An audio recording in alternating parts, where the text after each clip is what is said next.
오늘 함께 보실 하나님의 말씀은 요한일서 5장 1절에서 3절 말씀입니다.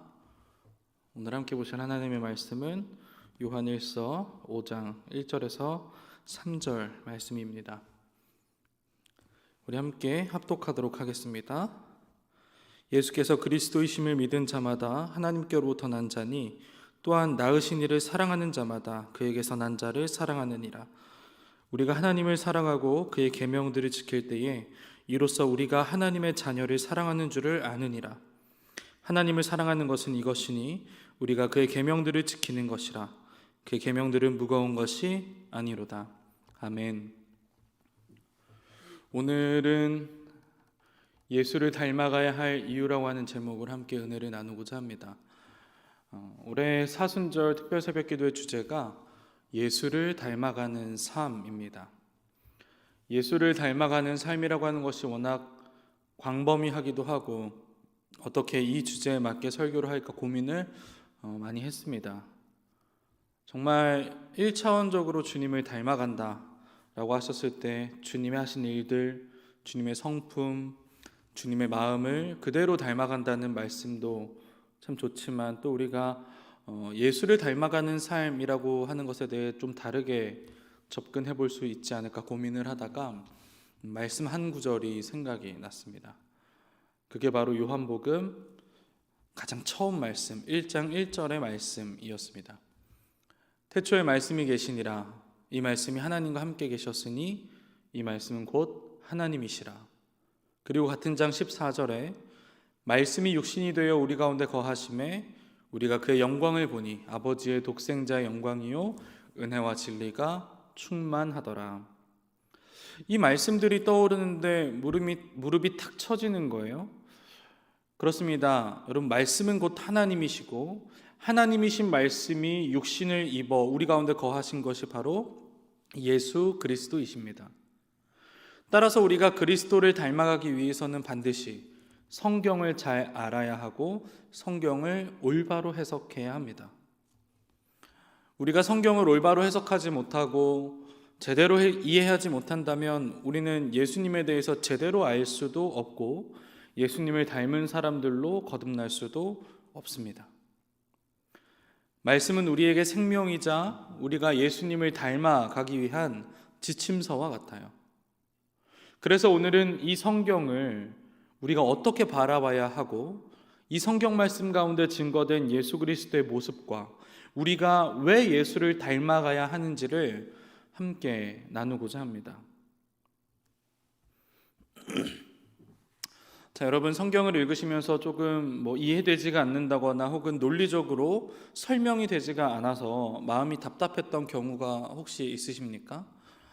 이건 도무지 이해할 수 없다랄지, 어떻게 이런 일들이 일어날 수 있었던 걸까랄지, 이거 혹시 거짓말 아니야? 라는 이러한 의문 가져보신 분 안 계신가요?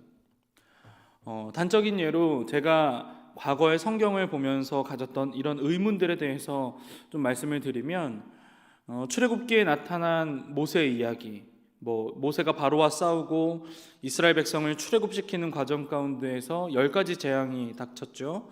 물이 피로 변하고 파리떼, 메뚜기 떼가 창궐을 하고 최후에는 그 문지방에 피를 바르지 않은 집, 장남은 다 죽어버리는 그러한 내용들, 또 홍해가 갈라지고 불기둥과 구름기둥이 히브리인들을 인도하고 하늘에서 만나와 메추라기가 떨어지고 반석에서 물이 샘솟고 이러한 내용들, 여러분 다 아시잖아요. 그 내용들. 여러분 그거 이해가 가셨습니까? 자, 현대인들은 책을 통해서든 신문을 통해서든 어떤 신문기사, 미디어, 유튜브, 다양한 매체들을 통해서든 우리가 어떤 정보들을 수용해야 할 때 무작정적으로 수용하라고 말하지 않습니다. 반드시 뭘 해야 되냐?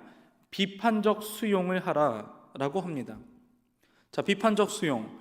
이게 말 그대로 어떤 사실에 대해서 부정적인 시각을 가지고 그것을 바라보고선 수용하는 것이 아니라 비판적 수용은 무엇이냐면 어떤 일들을 바라볼 때 이것이 옳은 것인가 그른 것인가 비판적인 시각을 가지고 내가 수용해야 할 그 무언가에 대해서 옳고 그름을 판단한 후에 이것을 합리적으로 수용하라는 것이죠. 그게 바로 비판적 수용입니다. 그렇습니다, 여러분. 거짓 뉴스가 난무하고 눈 가리며 아웅하듯이 우리를 속이고 우리 안에 스며들려고 하는 그 거짓된 진실들이 판을 치는 오늘날의 이 세상에서 어떤 것에 대해서 무조건적 수용을 하는 것은 정말 위험한 일이죠. 반드시 비판적인 시각을 가지고 그것을 통해 그게 나에게 해가 되는 일인지 아니면 이로운 일인지 판단한 후에 수용해야 되는 것은 상식입니다. 그리고 그것은 당연한 일이에요. 자, 그런데 여러분, 이 비판적 시각, 정말 이 현대 시대를 살아가고 있는 우리들에게 정말 꼭 필요한 것인데, 자, 여러분, 이것을 성경에 적용을 시켜보면 어떨까요? 가령 이런 겁니다. 성경을 읽는데요, 그냥 그것을 보이는 대로 무작정 수용하는 것이 아니라 비판적인 시각을 가지고 성경을 읽는 거예요. 자, 그렇다면 과연 우리는 지금처럼 성경을 받아들일 수 있을까요? 아마 받아들이기가 힘들 겁니다. 왜요? 너무 허무맹랑한 이야기들이 잔뜩 있어요. 자, 보십시오. 성경은 처음부터 허무맹랑합니다. 성경의 가장 첫 번째 책은 어떤 책이죠? 창세기죠. 창세기의 가장 처음에 어떤 기사가 기록됐습니까? 네, 천지 창조입니다. 창세기 1장 1절입니다. 태초에 하나님이 천지를 창조하시니라. 땅이 혼돈하고 공허하며 흑암이 깊음 위에 있고 하나님의 영은 수면 위를 운행하시니라. 자, 그러면서 창조 기사가 쭉 나오죠. 첫째 날에 빛을 창조하셔서 빛과 어둠을 나누시고, 둘째 날에 궁창을 창조하시고, 셋째 날 산과 바다와 식물들을 창조하시고, 넷째 날 해와 달과 별을 창조하시고, 다섯째 날에는 새와 물고기를 창조하시고, 여섯째 날에는 동물과 사람을 창조하셨습니다. 자, 여러분 보세요. 이상한 거 없으세요? 이 창조 기사들을 한번 쭉 보십시오. 창조의 순서를 보시면서 그냥 그렇구나. 첫째 날에는 빛을 창조하셨고 여섯째 날에는 동물과 사람을 창조하셨구나. 여러분 그냥 무작정 수용만 하실 건가요? 비판적인 시각을 가지고 한번 이 창조 기사를 보십시오. 이상합니다. 이상한 게 많은데요, 그 중에서 가장 이상한 게 뭡니까? 자, 셋째 날 뭘 창조하세요? 산과 바다와 식물들을 창조하십니다. 자, 식물을 창조하셨어요. 그러면 식물이 자라나기 위해서는 무엇이 필요합니까? 식물이 자라기 위해서 가장 필요한 것은 무엇입니까? 물이죠, 물. 자, 그리고 또 뭐가 필요할까요? 여러분, 우리나라 전라도 하면 곡창지대인데 그 전라도의 곡창지대들을 잘 보면은 김제랄지 이런데 특징이 있습니다. 어떤 곳입니까? 평야가 많다라는 거예요. 자, 평야가 많다라는 것은 곧 무엇을 의미하냐면 해가 잘 비친다는 것을 뜻합니다. 자, 여러분, 식물이 잘 자라기 위해서는 필요한 것이 있는데 그것이 무엇이냐면 물과 또 한 가지는 태양입니다. 태양. 해가 잘 비춰야 된다는 거예요. 그래야 식물이 자랄 수가 있습니다. 그런데 보세요. 하나님이 셋째 날 식물을 창조하셨는데 태양은 언제 창조가 됐습니까? 넷째 날 창조가 됐어요. 여러분, 이게 말이 됩니까? 어떻게 식물을 창조하신 다음에 태양을 창조하실 수가 있어요? 물은 앞에 있으니까 상관이 없는데 태양도 식물보다 먼저 창조가 돼야 이 식물이 물과 태양을 머금어서 잘 자랄 수 있는 거 아닙니까? 그러니까 이해가 안 되는 거예요. 순서가 좀 다르다는 겁니다. 이상하다는 거예요.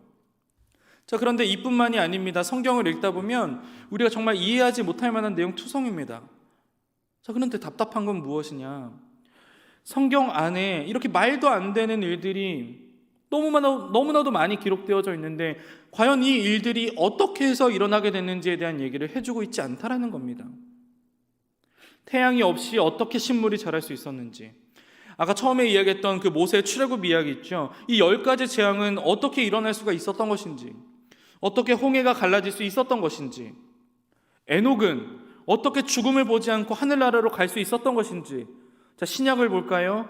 예수님은 어떻게 평생을 장애를 가지고 살아왔던 그 사람을 말씀과 손 한번 대심으로 어떻게 치료할 수가 있었는지, 바울이 다마스커스로 가는 길 위에서 어떻게 환상 중에 나타난 예수님을 만날 수 있었고 어떻게 한순간에 눈이 멀어버릴 수 있었던 것인지, 그리고 십자가에 죽은 예수님이 어떻게 부활할 수가 있었던 것인지. 여러분, 성경은 그 말도 안 되는 일들이 어떻게 일어났는지에 대해서 우리에게 하나도 설명해 주지 않고 있습니다. 아주 답답한 책이죠. 그래서 비판적인 시각을 가지고 있는 현대인들이 기독교를 더더욱 받아들이지 못하는 겁니다. 아니, 받아들이려고 하지도 않아요. 왜요? 과학적으로 설명이 안 되니까. 너무 비상식적이라고 생각하는 거예요. 그리고 기독교인들도 마찬가지입니다. 여러분, 만약에 기독교에 대해서 비판적 시각을 가지고 있는 이러한 사람들이 우리에게 물어본다면 어떡하실 거예요? 저 위에 나열했던 그 몇 가지 과학적으로 설명 안 되는 그런 성경의 이야기들이 그거 어떻게 일어날 수 있었는가를 우리에게 물어보면 여러분 뭐라고 대답하실 겁니까? 신앙을 가진 우리도, 이 성경을 항상 접하는 우리도 성경을 보면서 이해하지 못한다는 거예요. 대답할 수 없다라는 겁니다. 여러분, 자, 어떠세요? 아무래도 제가 오늘 여러분이 그냥 어쩌면 모른 척 했었던, 그저 믿음으로 소위 감안했었던 그런 불편한 진실을 제가 좀 건드린 것 같습니다. 솔직히 성경만 보면 그 말도 안 되는 초자연적인 사건들, 인과관계가 명확하지 않은 그러한 일들, 여러분 솔직히 이해 안 가시잖아요. 그렇다면 여러분은 왜 기독교 신앙을 가지셨습니까? 그냥 믿음으로 어떤 깊은 체험을 해서 그래서 기독교 신앙을 가지셨나요? 자, 여러분 이제부터 잘 들으셔야 됩니다. 반드시 아셔야 되는 게 있어요. 그게 뭐냐면, 그걸 이야기하기에 앞서서 제가 확실하게 해두고 갈 것이 있습니다. 여러분, 하나님은 분명히 식물을 태양보다 먼저 창조하셨습니다. 할렐루야. 하나님은 분명히 모세를 통해서 애굽에 10가지 재앙을 내리셨고 홍해를 가르셔서 이스라엘 백성들을 출애굽시키셨습니다. 할렐루야. 바울은 다메섹 도상에서 환상 가운데 예수님을 분명히 만났습니다. 할렐루야. 그리고 예수님은 분명히 부활하셨습니다. 할렐루야. 성경은 말합니다. 마태복음 5장 18절입니다. 진실로 너희에게 이르노니 천지가 없어지기 전에는 율법의 1.1획도 결코 없어지지 아니하고 다 이루리라. 아멘. 성경에 기록된 것들은 1.1획도 틀린 것이 없이 일어났으며 다 이루어질 것입니다. 아니, 목사님, 성경엔 과학적으로 설명 안 되는 것들이 너무 많은데요, 성경의 내용들 가운데 좀 틀린 부분도 많지 않습니까? 자, 보세요. 거기에 대해서 제가 설명을 해드릴게요. 자, 하나님께서는 우리에게 하나님 당신에 대해서 알 수 있는 방법으로 2가지 책을 선물해 주셨습니다. 자, 그 중에 하나는 자연이라고 하는 책이고요, 또 하나는 바로 이 성경이라는 책입니다. 그리고 이 자연을 읽을 수 있는 도구로 과학이라는 것을 주셨고, 성경이라는 책을 읽을 수 있는 도구로 신학이라고 하는 것을 주셨습니다. 자, 여러분, 어떤 작가가 책을 집필할 때에는요, 그 작가가 그 책을 통해서 독자에게 이야기하고 싶은 의도가 반드시 있다는 거예요. 자, 가령 우리가 너무나도 잘 아는 윤동주 시인의 그 서시라는 시가 있습니다. 한번 볼까요? 죽는 날까지 하늘을 우러러 한 점 부끄러움이 없기를, 잎새에 이는 바람에도 나는 괴로워했다. 별을 노래하는 마음으로 모든 죽어가는 것을 사랑해야지. 그리고 나한테 주어진 길을 걸어가야겠다. 오늘 밤에도 별이 바람에 스치운다. 자, 너무나도 아름다운 시죠. 여러분, 이 시를 비판적 시각을 가지고 보면 어떤 줄 아세요? 엉터리 투성입니다. 왜?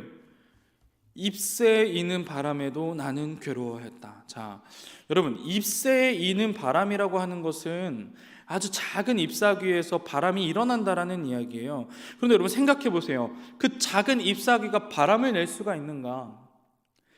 바람이 부는데 잎사귀가 흔들릴 수는 있어요. 그런데 이 작은 잎사귀가 바람을 낼 수 있다?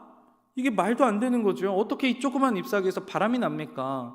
자, 100번 양보해서 바람이 난다고 쳐요. 그러면 그 바람이 세봐야 얼마나 세겠어요? 그런데 그 바람에도 내가 괴로워해요? 이거 지독한 엄살이 아닌 이상 이거 말도 안 되는 이야기예요. 또 마지막 행에 보면은 오늘 밤에도 별이 바람에 스치운다. 이것도 엉터리입니다. 왜요? 별은 어디 있습니까? 별은 저 우주 공간 안에 있는 거예요. 그러면 이 시의 말대로라면 별이 바람에 스치우기 위해서는 우주 공간에 바람이 불어야 된다는 거예요. 그런데 여러분, 우주 공간에 바람이 붑니까? 불지 않습니다. 우주 공간은 진공 상태예요. 바람이 있을 수가 없는 겁니다. 뭐 분다손 쳐도 그걸 지구에 있는 윤동주가 어떻게 알아요? 그러니까 이건 역시도 말이 안 되는 거예요. 자, 여러분, 비판적 시각을 가지고 윤동주의 서시를 보면 이것은 글로서의 가치가 전혀 없는 엉터리 글이 됩니다. 그런데 우리는 이 시를 그렇게 보지 않는다는 거예요. 왜요? 이 시가 가지고 있는 의미에 집중하기 때문에 그렇습니다. 여러분, 그 어떤 사람도 이 윤동주의 서시를 보면서 아니 어떻게 잎사귀에서 바람이 일 수가 있어? 어떻게 우주 공간 안에서 바람이 불 수가 있어? 라고 생각하는 사람 전혀 없습니다. 왜요? 윤동주 시인이 그러한 표현을 왜 썼는지에 집중하기 때문에 그래요. 윤동주 시인은 이 서시를 왜 썼습니까? 이 서시를 통해서 이야기하고 싶은 것이 무엇입니까?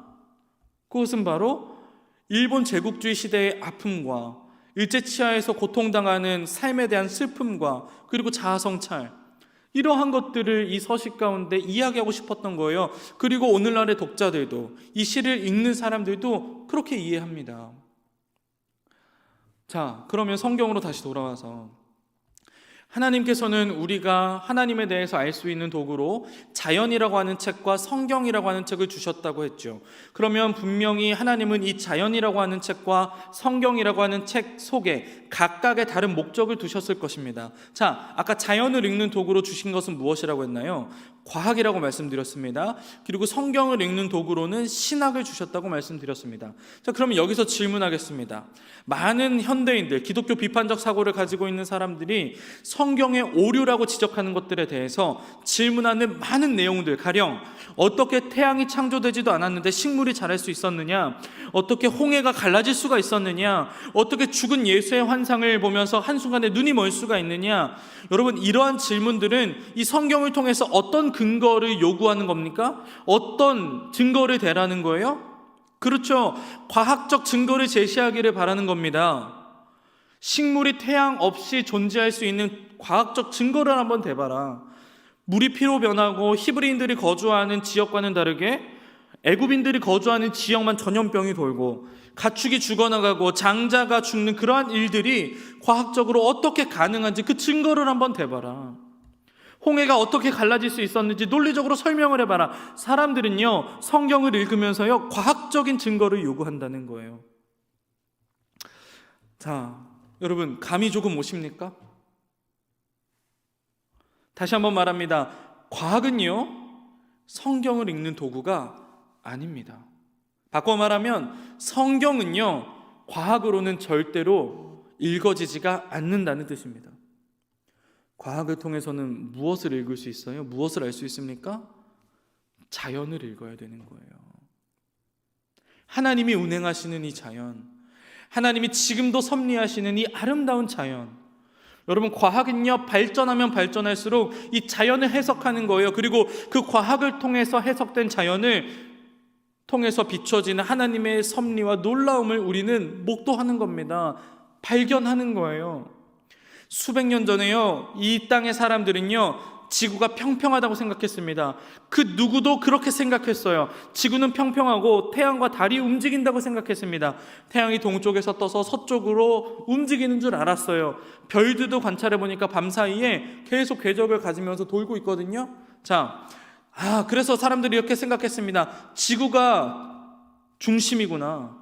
별이나 태양은 지구 주위를 도는 것이구나. 그 당시 과학자들도 그렇게 생각했었다고요. 그런데 갑자기 어디서 갈릴레이라는 사람이 나타나서 그래도 지구는 돈다고, 그 당시 과학적으로 봤을 때 말도 안 되는 헛소리를 하는 거예요.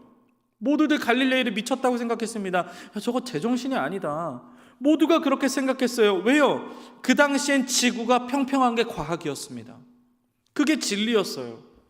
그런데 시간이 지날수록 과학이 발전했고 결국에는 무엇이 밝혀졌습니까? 지구는 평평한 게 아니라 둥글다.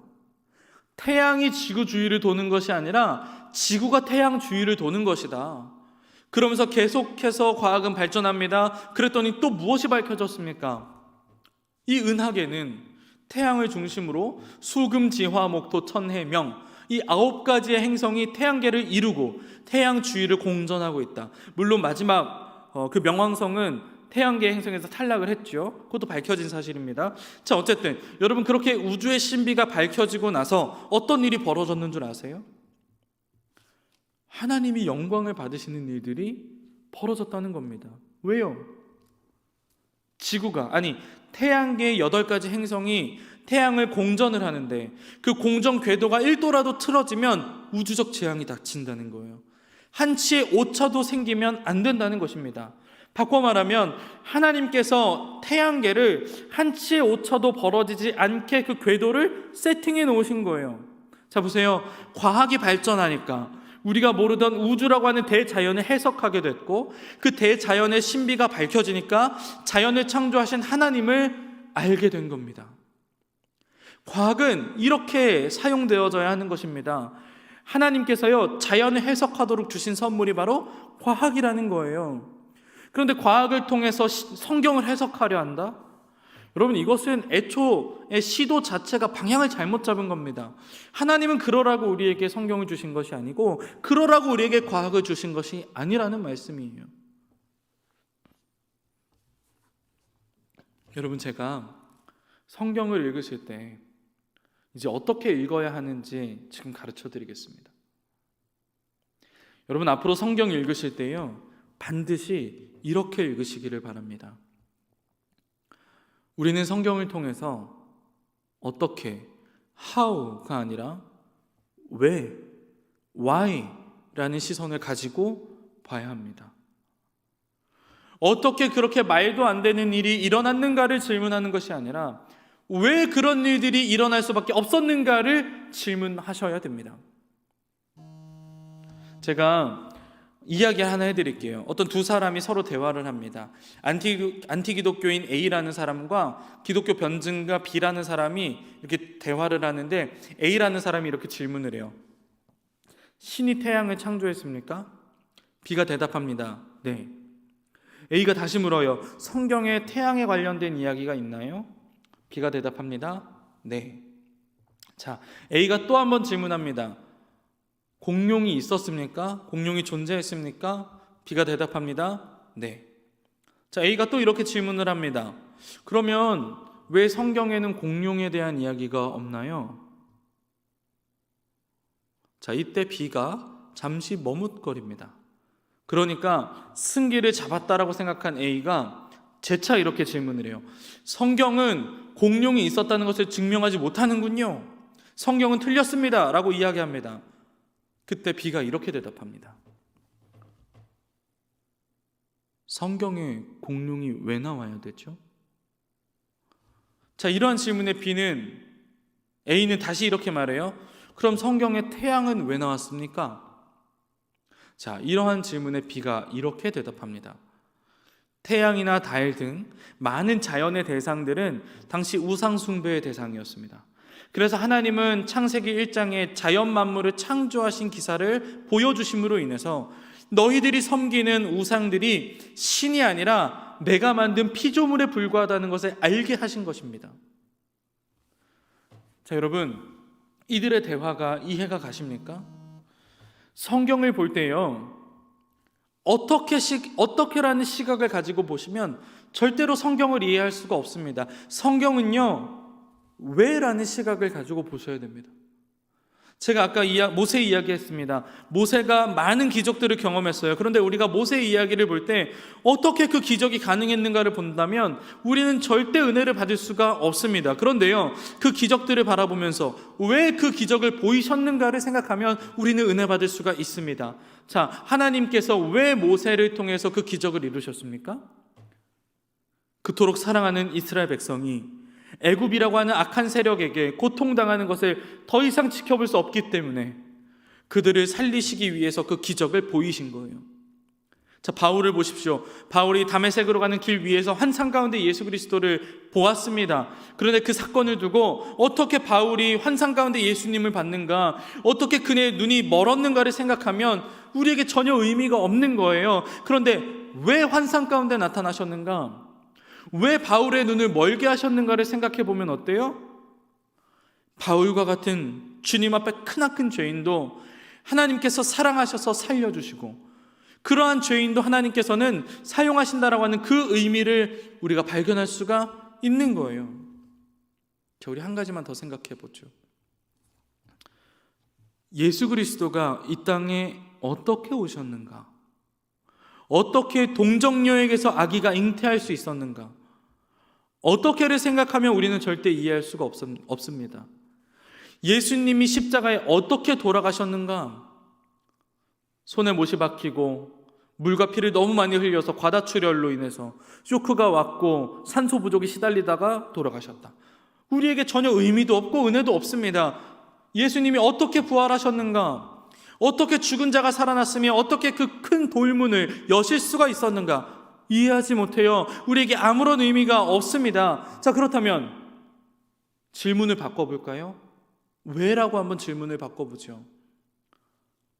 예수님은 왜 이 땅에 오셨는가? 예수님은 왜 십자가에 달려 죽으셨는가? 예수님은 왜 부활하셨는가?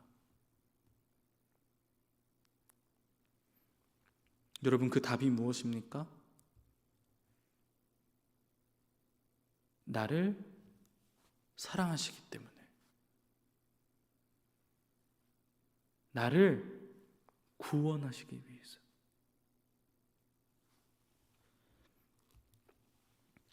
제 첫째 딸이 25개월이고 둘째 이제 아들이 5개월입니다. 그래서 시간 날 때마다 이 유튜브로 이제 육아 팁들을 많이 찾아봐요. 그러면 많은 육아 코칭 하시는 전문가들이 하는 이야기가 다 똑같습니다. 아기가 울잖아요. 아기가 우는데 그때 뚝! 그만 울어! 이렇게 하는 것은 좋은 육아법이 아니래요. 좋은 육아 방법은 무엇이냐면, 이 아이가 왜 울었을까?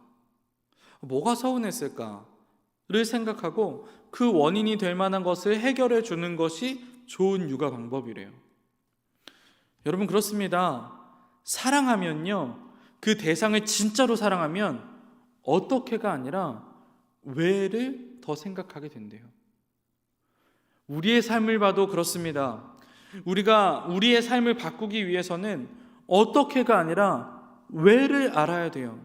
가령 우리가 아파요. 그러면 우리는 뭘 알아야 돼요? 내가 어떻게 아픈 거지? 자, 제가 허리 디스크가 있습니다. 지금도 평소에 이 오른쪽 다리가 저릿저릿해요. 고생을 그래서 많이 하고 있습니다. 자, 내가 어떻게 아픈 거지? 내 다리가 어떻게 하다 저리게 된 거지? 허리 디스크 때문에 다리가 저린 것은 4번과 5번 척추뼈 사이에 있는 디스크가 연골을 뚫고 터져서 다리에 이어진 신경을 건드려서 염증이 생기고 다리 전체가 아프고 땡기고 저리고, 그래서 어쩔 건데. 여러분, 이런 어떻게 아픈가에 대해서 고민하면 답이 없어요. 그런 거는 의사들이나 고민할 일이에요. 병을 낫기 위해서는 뭘 알아야 됩니까? 왜 허리 디스크가 터졌냐? 자세가 안 좋아서, 그리고 살이 쪄가지고. 왜를 알아야 자세도 교정하고 여러분 살도 빼고 하지 않겠습니까? 코로나 어떻게 걸리게 되는 것인가? 타인에게 있는 코로나 바이러스가 우리의 코와 입을 통해서 들어가 2주간 잠식하며 생식하고 기관지에 옮겨부터 바이러스를 퍼뜨리게 된다. 여러분, 이게 우리에게 무슨 의미가 있냐고요. 왜 코로나 바이러스에 걸리는가? 마스크 안 쓰고 사회적 거리 안 지켜서, 그래서 걸리는 거잖아요. 그러니까 그 원인을 차단하면 되는 거예요. 그렇습니다, 여러분. 우리의 삶 속에서 왜라는 질문을 던지는 것이 정말 중요하듯이 우리가 말씀을 읽을 때에도 왜라고 하는 그 질문을 던지면서 읽는 것이 매우 중요합니다. 여러분, 성경에 관해서 바울 사도 이렇게 이야기했습니다. 디모데후서 3장 16절에 이렇게 기록합니다. 모든 성경은 하나님의 감동으로 된 것으로 교훈과 책망과 바르게 함과 의로 교육하기에 유익하다. 이것이 왜 나를 교육하는가, 교훈하는가? 이것이 왜 나를 책망하는가? 이것이 왜 나를 바르게 하는가? 여러분, 왜요? 왜 그렇습니까? 하나님은 대체 이 말씀에 어떤 의미를 이 성경 가운데 녹여 놓으셨길래 나로 하여금 교훈하고 책망하고 바르게 하는 것입니까? 여러분, 우리 부모님들 왜 자식들, 자녀들 훈육시키고 야단치시고 왜 정직하고 바르게 성장하길 기대하시나요? 이유는 간단하죠. 왜 그렇게 하십니까? 사랑하기 때문에 그러는 거 아닙니까? 사랑하기 때문에. 17절입니다. 이는 하나님의 사람으로 온전하게 하며 모든 선한 일을 행할 능력을 갖추게 하려 함이라. 자, 성경이 우리를 교훈하고 책망하고 바르게 하고 의로 교육하는 이유는 하나님께서 우리를 사랑하시기 때문입니다. 그렇다면 그 사랑하심으로 얻을 수 있는 결과가 무엇입니까? 하나님의 사람으로 온전하게 하며 모든 선한 일을 행할 능력을 갖추게 되는 것이다. 여러분, 하나님의 사람으로 온전하여지고 예수 그리스도께서 보여주셨던 그 선하심을 닮아가기 위해서는 반드시 하나님의 우리를 향한 사랑을 알아야 될 줄로 믿습니다. 하나님의 사랑을 알지 못하는 이들은 결탄코 다른 이도 사랑할 수가 없고 그리스도의 선하심을 닮아갈 수도 없습니다.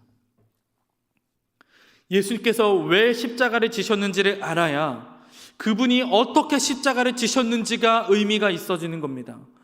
그분이 왜 부활하셨는지를 알아야 그분이 어떻게 부활하셨는지가 의미가 있어지는 거예요. 방법보다 중요한 것은 동기입니다. 여러분, 이곳에 여러분이 어떻게 오셨는지는 중요하지 않습니다. 여러분이 어떻게 기도하시는지는 그 다음 문제예요. 여러분이 이곳에 왜 오셨고 왜 기도하시는지가 더 중요합니다. 여러분, 이곳에 왜 오셨고 왜 기도하십니까? 그래요, 여러분에게 참 많은 기도의 제목, 기도의 이유가 있으시겠지만 저는 여러분들 그 마음속에 이번 특세 주제처럼 예수를 닮아가기 위해서라는 이유도 분명히 있을 것이라 생각합니다. 그렇다면 어떻게 예수를 닮아가시겠습니까? 주의 시선을 따라가고 주님의 걸음을 향해서 함께 걷고 주님이 행하셨던 일들을 함께 하고 주님이 지셨던 십자가를 나도 지고, 그렇습니다. 그것이 바로 우리가 주님을 닮아가는 방법입니다. 그런데요, 그것보다 더 중요한 것이 있다는 거예요. 우리는 왜 주님을 닮아가려고 하는 것입니까? 여러분, 왜 주님을 닮아가려고 하세요? 한번 생각해 보세요. 주님을 닮아가려고 하시는 이유가 무엇입니까? 그 길이 좋아 보여서 그러십니까? 아니요. 그 길은 고난의 길입니다. 손가락질 받는 길입니다. 주님을 닮아간다는 것은 세상에서 가장 좁고 힘든 길을 선택하는 것입니다. 그런데 왜 주님을 닮아가기 위해서 이 새벽부터 이곳에 와 계십니까? 여러분, 왜 그러십니까? 제가 이유를 한번 이야기해 볼까요? 우리는 주님을 사랑하기 때문입니다. 여러분, 오늘 본문 다시 한번 보십시오.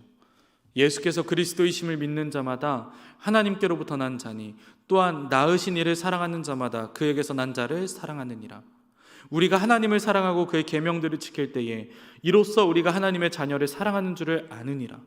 하나님을 사랑하는 것은 이것이니 우리가 그의 계명들을 지키는 것이라. 그의 계명들은 무거운 것이 아니로다. 자, 3절을 보세요. 우리가 하나님을 사랑하는 것을 뭐라고 이야기합니까? 계명들을 지키는 것이다. 그렇다면 예수 그리스도를 닮아가고자 하는 우리들에게 있어서 하나님의 계명들을 지킨다는 것은 곧 무엇을 뜻합니까?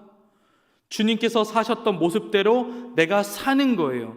즉 내가 예수를 닮아간다는 것은 곧 하나님의 계명들을 지킨다는 것입니다. 이해가 되시죠? 자, 그러면 3절 말씀을 바꿔서 한번 읽어보죠. 하나님을 사랑하는 것은 이것이니 우리가 예수를 닮아가는 것이다.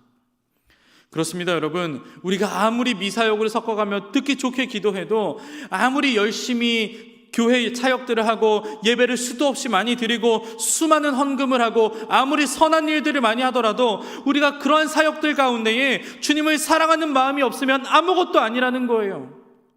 고린도전서 13장 1절에서 3절을 보시죠. 내가 사람의 방언과 천사의 말을 할지라도 사랑이 없으면 소리나는 구리와 울리는 꽹과리가 되고, 내가 예언하는 능력이 있어 모든 비밀과 모든 지식을 알고 또 산을 옮길 만한 모든 믿음이 있을지라도 사랑이 없으면 내가 아무것도 아니요, 내가 내게 있는 모든 것으로 구제하고 또 내 몸을 불사르게 내어줄지라도 사랑이 없으면 내게 아무 유익이 없느니라.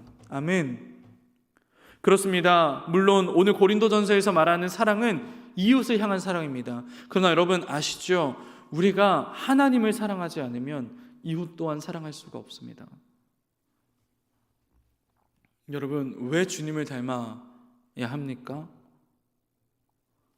주님을 사랑하기 때문입니다. 말씀을 정리하겠습니다. 오래전부터 이런 말은 계속 있어 왔죠. 사랑하면 닮아간다. 그래요. 정말 그런 것 같습니다.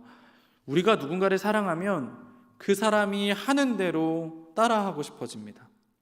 그 사람이 좋아하는 음식, 내가 싫어했어도 사랑하기 때문에 나도 좋아지는 것이고요. 그 사람이 하는 일들, 나랑 상관없지만 그 사람을 사랑하기 때문에 나도 함께 하고 싶어지는 것은 당연합니다. 누군가를 사랑하고 그 누군가와 함께 하기로 작정한 사람은요, 그 어떤 시련과 환난이 오더라도 꿋꿋하게 이겨낼 수 있습니다. 왜요? 동기가 확실하기 때문에 그렇습니다. 내가 왜 그 사람과 함께 해야 하는지 그것을 알기 때문에 그래요. 여러분, 우리가 이 새벽 시간들을 통해서 예수를 닮아가기로 결정하셨다면 그 동기를 확실하게 하시기를 소망합니다. 주님을 사랑하는 그 마음을 인정하고 내 영혼이 주님께로 확정되었음을 인정하고 우리 믿음의 눈을 들어서 주님을 바라보며 주님을 닮아가는 저와 여러분 되시기를 간절히 축원합니다.